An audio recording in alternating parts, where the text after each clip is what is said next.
Awesome. Hello. So we've got 3 mics. We're going to share them if that's okay.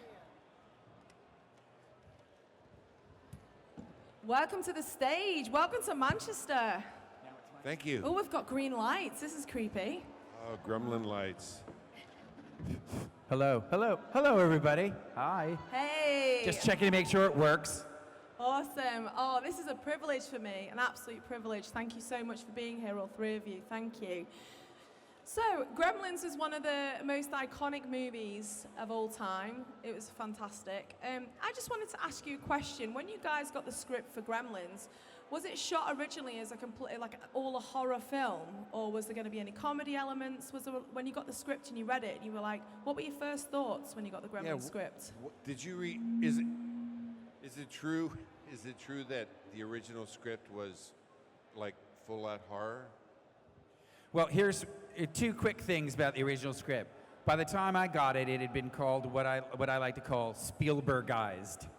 In other words, Chris Columbus, who was basically an unknown film student, he was about 23, 24 years old, and he wrote Gremlins based on the fact that he was living in kind of a rundown tenement apartment, and he would go to bed at night, and he'd literally hear rats underneath his bed kind of scrabbling around. So he thought they sounded like little monsters. So that's how he came up with the idea for Gremlins.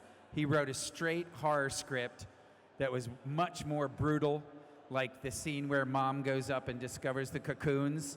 In the original script, the Gremlins cut her head off and it rolls down the stairs. And then Spielberg read that and was like, yeah, that's not going to happen, actually. We're going to cut that bit out. But the weird thing about it is that when I auditioned for Gremlins, they only gave me the 3-page scene of Phoebe and I asking Phoebe out on the date, and I wasn't allowed to actually read the script until I had signed on to do the movie. So I had to sign on to doing the movie without having read the script. Oh my gosh. Spielberg was the first one to do that, and each page is watermarked, and yeah, wow, I didn't know that. I've always wanted to ask you that question. No, I'm sorry. So you never, you could have signed anything, Zach. You could have done a Playboy front cover. Like, you wouldn't have no clue what you were signing there. Well, I was Steven supposed to do the Spielberg was producing it. I'm sorry. I was supposed to do the movie entirely nude, but we got that changed in the script, so they put clothes on me. I'm joking. Don't be shocked. No, you just have to hope that you're going to get a great script, and you kind of assume if it's Spielberg, it's going to be pretty great. So it wasn't really that much of a risk. I would have signed. Yeah, I would have signed, definitely. So Steven Spielberg is one of the most amazing producers, directors. He's done everything. He is an absolute icon. I just wanted to know if you got to meet him or ever work with him. This mind has got a genius. He's a genius, the things that he produces. I just wanted to know if you ever had any interaction with him on Gremlins, and what was he like? Well, I met him once, and I said, "Hi, Steven," and he said, "Hello, Judge." Oh, no It embrace? was so exciting. No embrace, Judge? Did he not hug you? Or? No. I was like really bashful, and I could feel my face flush, and so I must have looked like the dork I felt. Oh. No, he wasn't. He was very nice. Was he? Okay. What Yeah, about you, Francis? I was able to meet him a few times. Yeah, and one of the reasons that I wasn't particularly intimidated was because I had worked with Charles Grodin, who knew him fairly well already, and thought he was just this kind of crazy kid. And then I had also worked with Amy Irving. In fact, I'd been one of her acting teachers at the American Conservatory Theater in San Francisco momentarily. And so to me, he was just Stevie Spielberg, you know. Everybody Stevie. talked about Stevie Spielberg. Yeah. And so when I actually met him, he was very shy, and it was on the set of Gremlins that I actually finally met him, even though, you know, we'd sort of been in each other's orbit in certain kinds of ways for a while. He was very shy, and he was very deferential. Shy Steven Spielberg. Yeah, You heard it here first. absolutely. Wow. Well, he was a film nerd. He was a very serious film nerd, and so he felt this is crazy, but he had seen me on stage, and I had done some television stuff, and so he felt like he was meeting, an actress. Wow. And so I was charmed, and I thought he was delightful. That's my story. Thank you, Francis. I've learned something. I'd never ever imagine out of all the people in the world that Steven Spielberg would be shy. Something I've learned He was today. with me too. Was he? So Zach, I wanted to talk to you about the first time I interviewed you was around 2 years ago at For the Love of Sci-Fi, and I remember you telling me a really cool story about Phoebe and the kissing scene. I just wondered if you could relive that moment, because do you remember the kissing I'd like to scene hear that. when you first got to kiss Phoebe? Could you tell us that? I love that story. Well, can you guys hear okay? Can you hear okay? It's Yes, they can hear us fans. fine. Okay, oh good. yeah. So what happened was, maybe you don't know this, but when you're an actor, at least I can only speak for myself. I get the schedule, and I have a few scenes in my head where I'm like, when are we going to do this? And when are we going to do that? And when are we going to shoot this?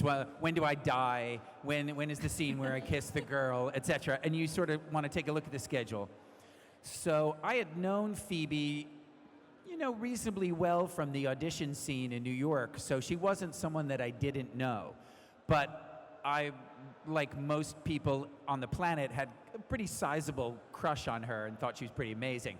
So when I got the schedule, the first thing I looked at was when was the kissing scene. Usually, they put the make-out scenes right at the beginning, just in case you guys end up hating each other.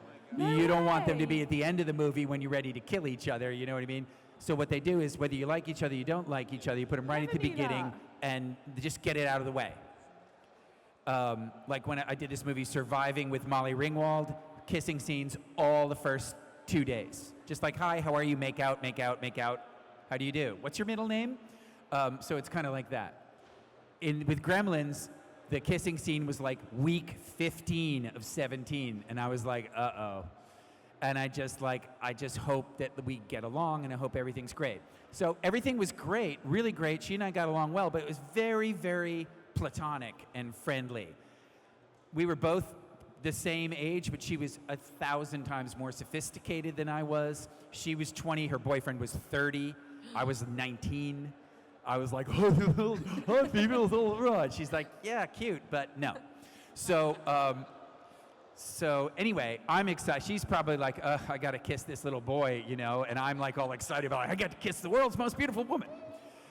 So the time comes to do it, and it's the first day that Spielberg shows up after shooting Indiana Jones and the Temple of Doom. So it's the first time I'm ever going to meet him, because he cast me and Phoebe off tape. So it's the kissing scene, and everyone goes, Steven's here, Steven's here, Steven's here. Everybody freaks out, because it's like the king is coming, and everyone starts like, look busy, look busy. Everyone's like panicking and nervous and everything like this. So we go to do the kissing scene, and I thought, well, I'll just say hi, and he'll hopefully leave and go back to his office. And Joe Dante comes up to me and he goes, we have a wonderful surprise and a wonderful treat. Steven is actually going to direct the kissing scene. And I'm like, I haven't even met him. Now he's going to direct the kissing scene. Spielberg comes over and he goes, I have this really interesting idea. You know how Phoebe, let me see the blocking of the scene? Yeah, great. Okay, so see how Gizmo is right in between you and Phoebe? Okay, so just as you go to kiss her, Gizmo's going to come up between the two of you and interrupt the kiss, so it never happens. Oh, and I go, really? And he goes, isn't that a great idea? And I'm like, yeah, that's a fantastic idea. I'm going to go kill myself now. To myself, I said that. In real life, I was like, sounds great, Steven. And so we did it like once or twice, and boy, it was awkward. I mean, it was awkward. It was like, and eventually, amazingly, Joe Dante was like, thank you, no. I would like to go back, and he took over and put the kiss back in. And then, like, I actually got to kiss her, and I was like, oh, thank God I actually got to kiss her. But the only time I ever kissed Phoebe Cates was once in Gremlins 1, once in Gremlins 2. That's it. That's great. I love that story. That's Thank a you so wonderful much, story. Zach. That's amazing. Round of applause. I love that story. It's fantastic. Amazing. So, Francis, I remember as a little girl watching Gremlins, and I remember that kitchen scene. That was absolutely brutal. There was pieces of gremlin everywhere. I remember being a young girl, being scared. And actually, Gremlins was one of the first parental guidance films. It was the first parental guidance. It's the first film. one, wasn't it? Sorry, it's yeah, the it was one the that first created one. the Parental guidance, yeah. It was the one that created that designation because people. It was marketed in such a way it seemed like a happy family film, and then people would show up with their 3-year-olds and their 5-year-olds and there'd be pandemonium because the kids were terrified. So there was a big uprising of parental groups, and eventually that became the touchstone for PG-13. I think it's because Mogwai was so cute. Like, everybody wanted a gremlin. I said to my mom, I was like, can we get one? Yeah. She was like, this is not real. And I was like, this is like not finding out there's no Santa Claus, Mogwai, not having a Mogwai in your life. I think You it's know what though? May I just say, just from watching it, not being in it, but it has a terrific suspense, and it has a very unique tone to it. Very, very difficult. Yeah. Very unique, very original tone, doesn't it? I hear? But the suspense is very much there too. It's just. Really I think cool that's one score. reason why it's so Yeah. good. Yeah. The music was amazing. The score was, the build-up was amazing because they were fantastic creative people. So just touching lightly back on that scene again. So was there pieces of Gremlin everywhere? Like, did you get pieces of Gremlin on you? Like, Oh was my there- God, that How? scene What was that like? That was an amazing scene to film. Yeah, there was a lot of green goo around, flying around. But the scariest thing about that scene was actually the prop guy, who was tossing plates at me as I was fending them off with a TV table. Do you remember that? Yeah. I was holding up a TV table as my shield, and we really got into it, and he was not messing around. I mean, you watch that scene, I am genuinely guarding myself because this guy was just, couldn't. It had to have been Joe. You dealt with those gremlins, I would have run out of the kitchen. You sorted them out. You microwaved one, you Yeah. blended one. Like, that was a scary scene. I How know long it. did it take to shoot? Well, that scene, the whole kitchen scene, as I recall, the kitchen, from coming downstairs, walking through the living room, turning off the record player, walking through the living room, looking into the kitchen, having the fight with the gremlins, coming out and being attacked by the Christmas tree, was about a 5-day sequence of filming, as I recall. Was very complex. It's very complex. It was a complex scene to watch and I mean, scary. if you watch that sequence from was coming worth it. down from the It was attic, and worth through- it. yeah, Yeah. it was wonderful. Thank you, Francis, for that story. I've always wanted to ask you about that because I think it's a There you really cool go. scene. Don't we think that's a cool scene, the kitchen scene? And it's terrifying. Terrifying. No dialogue. Terrifying. I So thought I would Judge- get all kinds of warrior roles after that. I just became mom to everybody's mom in the age. Crazy.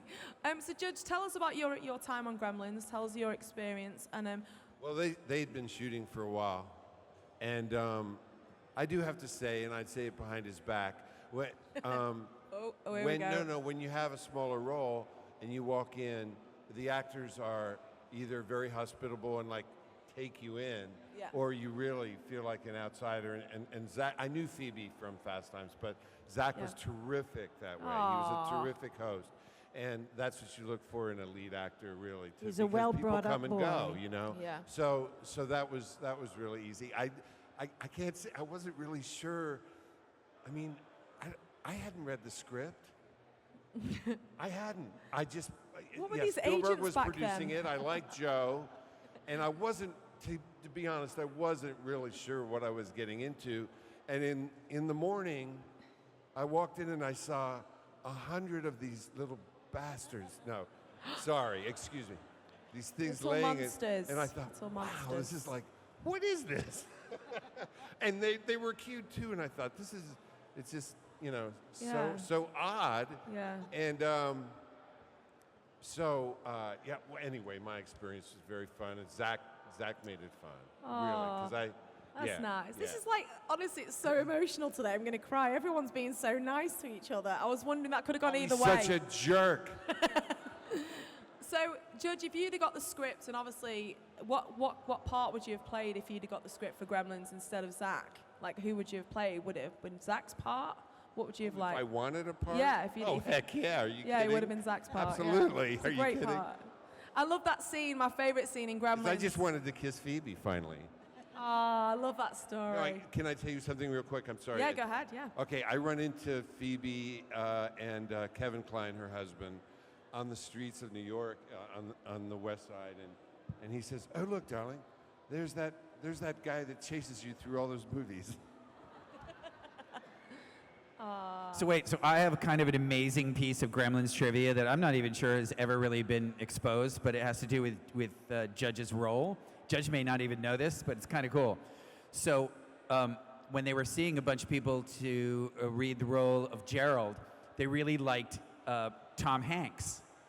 And so they were going to What? cast me and Tom Hanks, and then they put our pictures next to each other. And if you remember Tom Hanks and Splash, we're essentially kind of identical with the hairdo. And they said, you know, Tom's great and everything, but it looks like they look like brothers. It's completely, it just doesn't work like at all. And they're like, oh, so we can't use Tom Hanks. And they're like, we got to go with it. We got to find another actor that just looks differently from Zach, who we've already cast.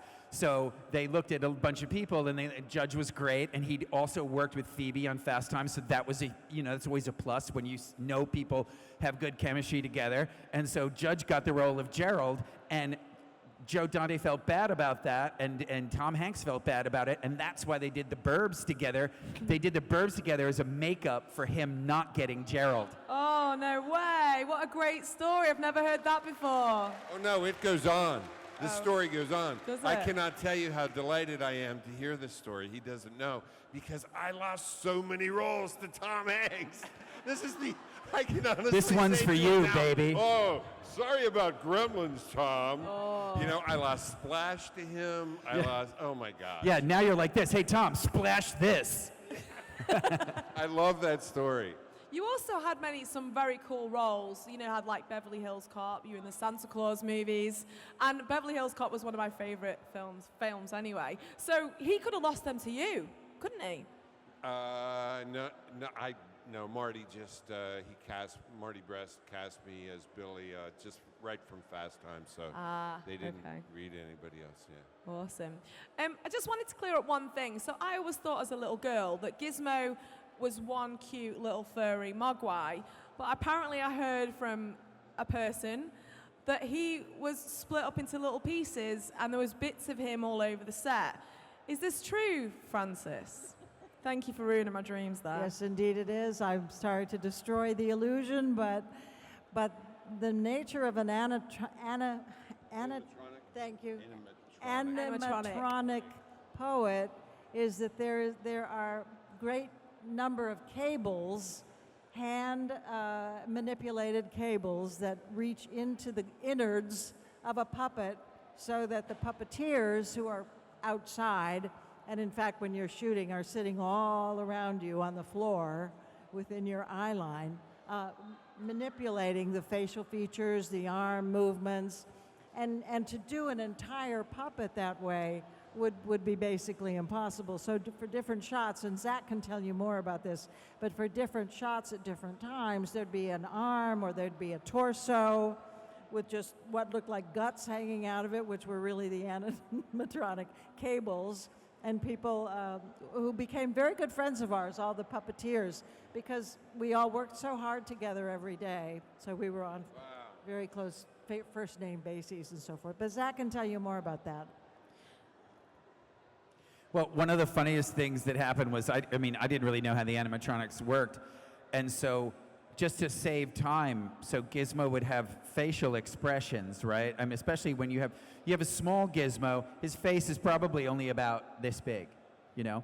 And he wasn't really all that expressive in terms of being able to manipulate him and move him. So what they did was they made 4 or 5 different faces. So one of them was like grumpy face, you know, where he'd be like this. And then you'd have another one where he'd be like, ooh, you know, like surprise face and stuff like that. But the shocking part was how they would do it. So they go like this.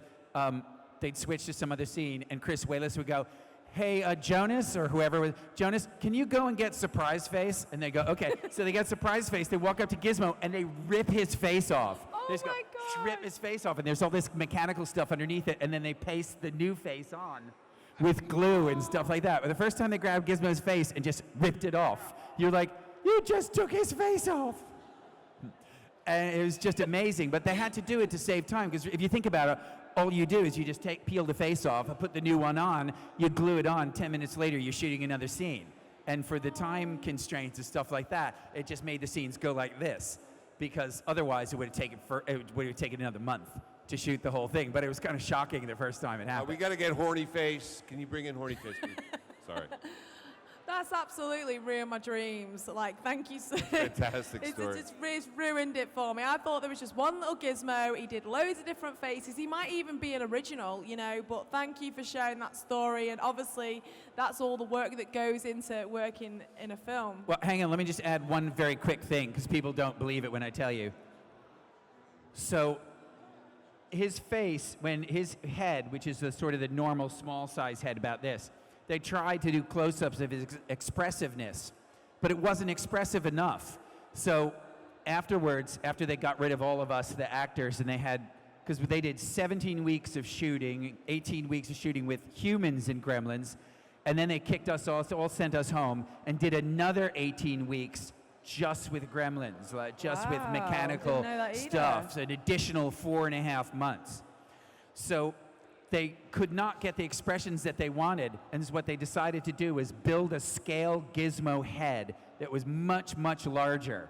So the gizmo head is about the size of that speaker there, maybe larger. So that size, Zach, behind you. Yeah, well, not that large, but it was pretty huge. And if you take your phone out afterwards and just Google giant size gizmo, you'll see there's a famous picture of a person, like almost there was a kid walking around in a Gizmo costume. It's about that size. And so like if they have a close-up of Gizmo smiling, like with his head on the pillow had to be like 10 feet big for it to be like scale. And then they'd put the 3-foot Gizmo head in order for it to have the blinking and the smile and all of the multiple muscles that they needed in it, because the tiny little face just didn't do anything. So it's crazy. If you watch the movie now, you can spot the giant head, but not if you don't know to. Wow, thank you. It's a round of applause for that story. I love that story. Thank you so much. Yeah, Francis. And when you go back and watch the film, when I'm being strangled by the gizmo, or by whatever the hell his name was, Spike. Yeah. When I'm being strangled by him on the Christmas tree, when I'm in the fight with the Christmas tree, all they did was attach a Gremlins to me around my neck, looking like it was killing me, and I had to lie down on my stomach and go. So just know that when you watch that scene. Wow. I'm doing all the work.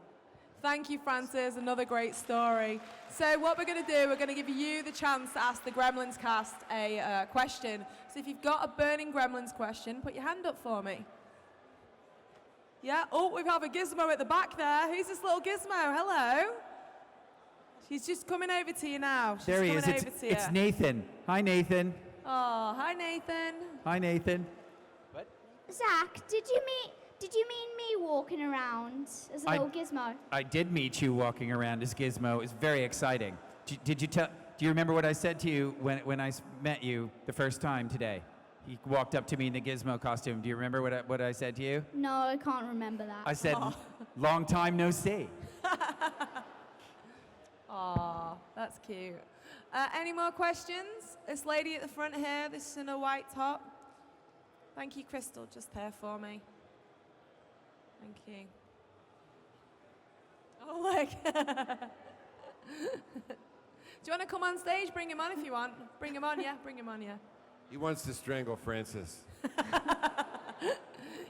Yeah, Nobody would like to see that. Would anybody nobody would like to see that, and we haven't got the insurance, so no. Brilliant. What's your question, ma'am? I just wondered what you all liberated from the set. Say that again. Say it one more time. She wanted to know if we nicked anything from the set. Oh, is what she liberated. wanted to know. That was a nice. That's what she British meant by term there. liberated. Stole, thieved. Did you take anything from the set? That's what she wants to know. Did you take any souvenirs from the Gremlins set? No. No, I didn't realize. I didn't know what movie I was in. Right. You know, I Little couldn't friend behind understand you. it. Right. Okay. Well, let me just say, since I was on the set for both Gremlins 1 and 2, one of the weird things about it was that when I would leave, especially on Gremlins 2, when I finally learned how to drive, because I was from New York City, and had moved out to California, so I actually had a car and was driving and would drive myself to the set. They would have me open my boot, as you guys would call it, every time I left the set to make sure that I wasn't liberating any gremlins. And I would say to the security guards all the time, like, you do understand that, like, I'm an actor in the show? And the guy goes, absolutely. I said, so why are you checking my car? He said, because you have more opportunity than anybody else. Oh my God. And I was like, wow. Hey, don't forget an Ruthless. actor shot Lincoln. But you know. every single day, without exception, they would check my car when I left to make sure I hadn't stolen a gremlin. That sounds like Disney. Crazy, isn't it? I think they notice if you stole a gremlin or not. They're pretty big things, aren't they? They're quite big, aren't they? I've got one here at the back. Well, what most people don't realize is they're probably, in 1983 dollars, they were probably about $35,000 to $40,000 a piece. Oh. So you're talking about $100,000 gremlin that you're trying to nick out of the thing. Yeah, So that you I can kind of kinda understand why they might want to protect their investment. Fair enough. Thank you. Next question, this lady here, in the front. I remember my grandma bought me, when I watched the film, my grandma bought me a guinea pig. And I called it Gizmo, and I always said to her when I left it, don't feed it after midnight, whatever you do. That's great. That's a good point. Can anybody remember the 3 rules of the Gremlins? Don't get them wet. Well done. Who's next? Yeah? Flipping egg. This lady say, wow. Do you want to say that again? Say it again. Don't get them wet. Don't put them in sunlight. And don't feed them after midnight. Just bright light. Bright You might as well light. just be safe. Just don't feed them at all. Just starve them out. I have a question. Did Zach steal any gremlins? Yeah. Yeah, I thought so. Brilliant. Any more questions? We'll come to you. Don't worry. Okay, yep. What's your question? If you could redo the Gremlins for 2019, what would you do differently? Oh. Not redo it. Not redo it. You wouldn't redo it. That's fair Yeah, enough. why would you? That's fair enough. So we got this lady here at the front. Love your outfit. Is that a Men in Black outfit? You look awesome. A serious answer to your question, though, is that Chris Columbus said that he would never allow it to be remade because he likes it so much. He's so happy with it. I agree with So, that. yeah. They're classic films, and I don't think they should make a remake. I agree. He said I as long agree. as he's alive, he will not sign off on a remake. It wouldn't be, not with CGI. I like the puppeteers. No, I prefer that. So what exactly was the idea to create like the Gremlins, like how they look? Oh, the idea behind how the Gremlins looked. Does Yeah. anyone know that? Well, actually, there's always a good story. Hey. But here's a super quick story. So Chris Wallace was doing some prototypes of the original Gizmo. And the first one he did, in fact, we just had this published a few years ago in Empire magazine here in the UK. They showed some original photographs of the first Gizmo, and he was all white. He looked like a little abominable snowman. And they showed it to Spielberg, and Spielberg was like, I don't really like it. And so they said, okay, he goes, try different color schemes. So they tried like 7, 8, 9, 10 different color schemes, and Spielberg kept going, no, I don't like it. No, I don't like it. No, I don't like it. Finally, I think it was Joe Dante or somebody said to Chris Wallace, what kind of dog does Spielberg have? And they found out he had a King Charles Cavalier Spaniel. So they said, make it King Charles Cavalier Spaniel colored, send it to Spielberg, and see what he says. So they put the distinctive Gizmo coloration that he has now from the King Charles Cavalier Spaniel, and he sent it to Spielberg, and Spielberg was like, it's perfect! I love Wow, let's have a round of Fantastic. applause for that story. Wow. I just like going on Sorry, what? going on about dogs as well. Did you have problems with the dog, the real dog in the show, with the, attacking the gremlin or Gizmo? No, his he- name was Mushroom, and he was the sweetest dog alive. We were all madly in love with him, and we weren't supposed to pet him, really, because, he's a show dog, and he's only supposed to bond with his trainer, his handler. But you couldn't keep your hands off Mushroom. He was the best. And you can talk a little more about him, too. Gorgeous. Well, actually, Francis has it sort of mostly correct. No one was allowed to touch him except for me because he's supposed to be my dog. So I got all the treats, and I was supposed to exclusively give him treats. And they had, maybe you guys don't even know this, when we had about a 2-week rehearsal period, but it wasn't really a rehearsal period, it was like a familiarity period. So I would come in every day for 2 hours for dog time. So that I would bond with Mushroom and give him treats and just throw balls with him and give him kisses and whatever and things like that. So by the time we got started shooting, and one of the first scenes we shot was me running through the snow on the way to the bank, that opening shot, I had the dog tied to my wrist with a monofilament, which you can't hopefully see. But the dog and I got on great, and he loved me because I gave him treats nonstop. But there were actually 2 dogs. Identical dogs. One was Mushroom. Can't remember his sister's name, but the female, he was a male, and the female dog was what they called the stunt puppy. And you only see her in the scene where she's hanging from the Christmas lights. That she did the stunt work where they put her in a harness, and then they kind of a dog-colored harness. It was the same color she was, and then wrapped the lights in them. So she would do all the stunt work, and the boy would just do all of the treats and running around. Oh, love get that a story. lot That's the way it Thank you works. so much. Thank you. Show business. So 2 more questions, and okay. Well, I got to Yeah. tell you a very, very quick story. I worked with a Saint Bernard, and there were 2 Saint Bernards. One was named, it was one of the Beethoven movies. Oh, And- love the Beethoven movies. Yeah, They I'm were sorry great. for the digression, but That's okay. I thought Zach was going to say this when he said there were 2 dogs. One dog's name was Stanley, the other one's name was Fred, and I always requested Stanley for the most difficult scenes because he was just a better actor. He just had more going on, and so, Fred was like, so I went through the script and I said, Stanley. Oh, thank you for that. I appreciate that. That was a great story. Thank you, Judge. So 2 more questions. Where is the lovely Crystal? She, okay, yeah, hi. In the snowmobile scene, did it actually crash into the house? In the snowmobile scene, did it actually crash into the house? Bulldozer scene. You mean the bulldozer scene when it Yeah. crashes into? Yeah, that was a real bulldozer, and they just got a stunt guy to drive it into the house and just demolish the house. Yeah, it's not a model. It's a real bulldozer demolishing a house. But the houses aren't built like the houses that we live in are. It was a set house, so it demolishes a little more easily. Awesome. One more question. Let's give a big hand to Crystal. She's doing an amazing job. Thank you. Oh yeah, we'll get her. Thank you. Hi guys. What were it like working with Corey Feldman and Polly Holiday? I've got one. So you got to realize something about Corey. Kid was 11. You know what I mean? It was his first movie. He was adorable, but he was essentially an 11-year-old kid. So he showed up and he was like, "Hey everybody, I'm 11." You know what I mean? I mean, he was just just a sweet kid, and he was, very relaxed, quite confident.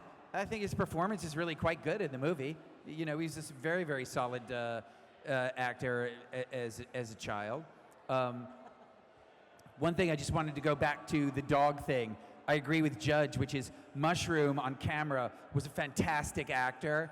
And actually, his sister was kind of like not that great. Like you could tell that one was a on-camera performing dog, and the other one was like a kind of heavy lifting, tough stunt work dog. You could tell that they knew their roles and that they did them effectively. It's kind of fascinating, really. Yeah. Cool. Thank you. Thank you, Zach. Great story.